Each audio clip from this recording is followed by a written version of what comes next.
Print media এবং খবরের কাগজ থেকে নিয়ে এবং টিভির পর্দায় প্রতিটি মুখে সেই উপস্থিত আমার সহকর্মী তথা গণ আন্দোলনের নেতৃত্ব বিশিষ্ট সমাজকর্মী এবং আমার ভাই বোনের যারা আমার কথা শুনছেন তাদের সকলকেই আমার পক্ষ থেকে শুভকামনা, অভিনন্দন। সবার আগে আমি আরো একবার অভিনন্দন করতে চাই যারা উদ্যোক্তা। একটা কঠিন সময় আমরা মুখোমুখি হচ্ছি। কঠিন সময়ের মধ্যে শক্ত করে বর্তমানের শাসক দল তার রক্তচক্ষুকে উপেক্ষা করে যারা এই সময়কালে এই রকম একটা প্রতিবাদ সভা তথা আলোচনা সভার আয়োজন করেছেন তাদেরকেও আমি অন্তরের অন্তঃস্থল থেকে শুভকামনা জানাই।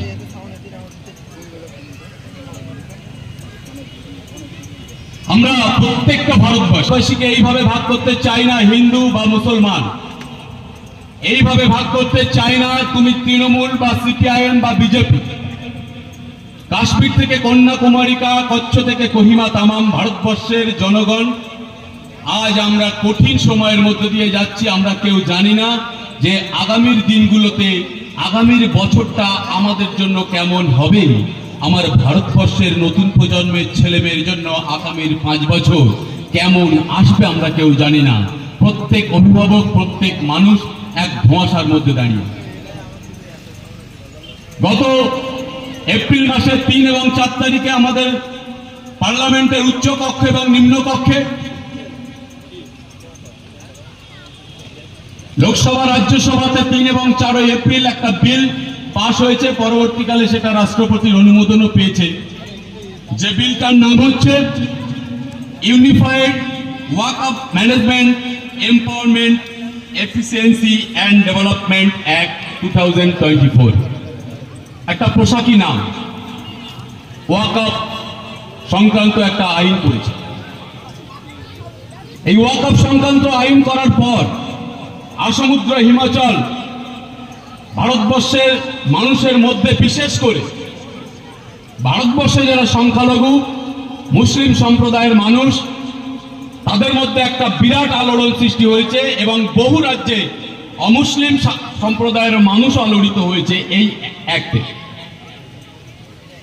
বস্তুতপক্ষে যখন ভারতবর্ষ বিপন্ন, যখন ভারতবর্ষের একটা বড় অংশের মানুষ দুবেলা দুমুঠো পেট ভরে খেতে পারে না, যখন ভারতবর্ষের কৃষক সমাজ তাদের ন্যূনতম উৎপাদিত ফসলের দাম চেয়ে প্রতিদিন লড়াই করছে, যখন ভারতবর্ষের শ্রমজীবী মানুষ নিজের গতর খাটিয়ে কলকারখানায় পর্যাপ্ত মজুরি পায় না, স্বাস্থ্যক্ষেত্র যখন বেহাল, সবটাই যখন বিক্রি হয়ে যাচ্ছে, এইরকম কঠিন সময়ে সরকার সেই দিকগুলোতে দিক নির্দেশ না করে, চিন্তা ভাবনা না করে তারা কোথালে ওয়াকফ আইনকে নতুন করে সংশোধন করলো, নতুন করে মুড়তি।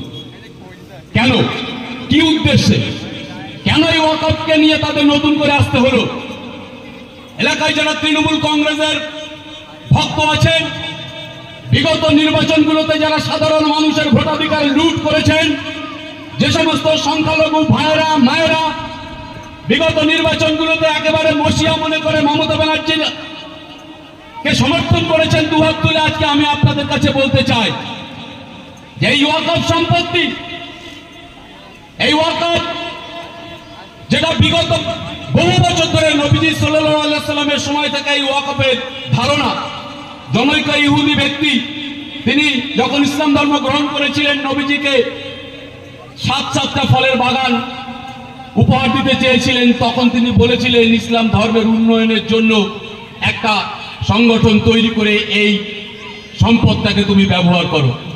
পরবর্তীকালে পৃথিবীর বিভিন্ন দেশে এই ঘটনা ঘটেছে, আমাদের দেশেও এই রকম সময়, বিশেষ করে মধ্যযুগে যখন ইসলামিক শাসকেরা আমার ভারতবর্ষে যখন শাসন করেছে, সেই রকম সময় ইসলাম ধর্মের উন্নয়নের জন্য বহু মানুষ, ইসলাম ধর্মের হতে পারে, অন্য ধর্মের মানুষ হতে পারে, তাদের সম্পত্তি স্থাবর অস্থাবর দান করেছেন ইসলাম ধর্মের উন্নয়নের জন্য, যেটা আলাদাভাবে এই পারপাস ব্যবহার হয়। পরবর্তীকালে ভারত স্বাধীন হয়েছে, ইংরেজ সরকার থাকার সময় 30 সালে 32 সালে ও 34 সালে এগুলো পরিবর্তন হয়েছে। ভারত স্বাধীন হওয়ার পরেও একাধিকবার এই আইন সংশোধিত হয়েছে। 1995 সালেও এই আইন সংশোধিত